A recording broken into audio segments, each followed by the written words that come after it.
জি বাংলায় আসছিল জনপ্রিয় প্রোডাকশন অ্যাক্রোপলিস এন্টারটেনমেন্টের নতুন মেগা সাত পাকে বাঁধা।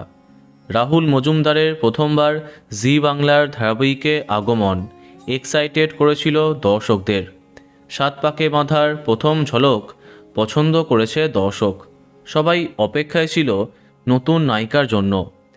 জি বাংলা অফিসিয়ালি জানিয়েছিল আগামী 18ই ফেব্রুয়ারি থেকে রাত 9টায় আসবে সাত পাকে বাঁধা। কিন্তু যাদেরকে সরিয়ে রাত 9টায় দেওয়া হয়েছিল তাদের মধ্যে দাদামণির নতুন সময় তখনও জানায়নি। এদিকে 18 তারিখ চলে এলো, সবাই রাত 9টায় নতুন মেগা দেখার জন্য অপেক্ষায় ছিল। এমনকি জি বাংলা তাদের পেজে নতুন মেগার কিছু এপিসোড পিকচারও শেয়ার করেছিল। তোমরা সেই পোস্ট দেখতেই পাচ্ছ। কিন্তু কোথায় কি ঘোষণা হবার পরেও আরম্ভ হলো না সাত পাকে বাঁধা। ইতিমধ্যে সামাজিক মাধ্যমে টাইম স্লটের সমস্ত পোস্ট সবাই ডিলিটও করে দিয়েছে। তাই ক্রমাগত সকলে জানতে চাইছিলে কি হলো নতুন মেগার সাথে, তাহলে কি আর আসবে না?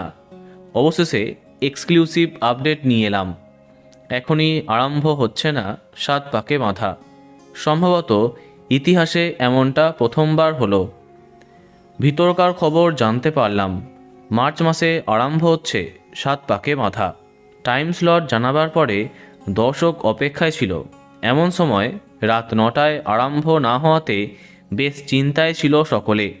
আপাতত রাত 9টায় দাদামণি আর 8:30টায় জোয়ার ভাটা চলবে। এখনই আসছে না সাত পাকে বাঁধা। তো বন্ধুরা, এ বিষয়ে তোমার কি মন্তব্য কমেন্টে জানাতে পারো। আর এই রকমই আরও অনেক ভিডিও পেতে সাবস্ক্রাইব কারেন্ট বস। ধন্যবাদ।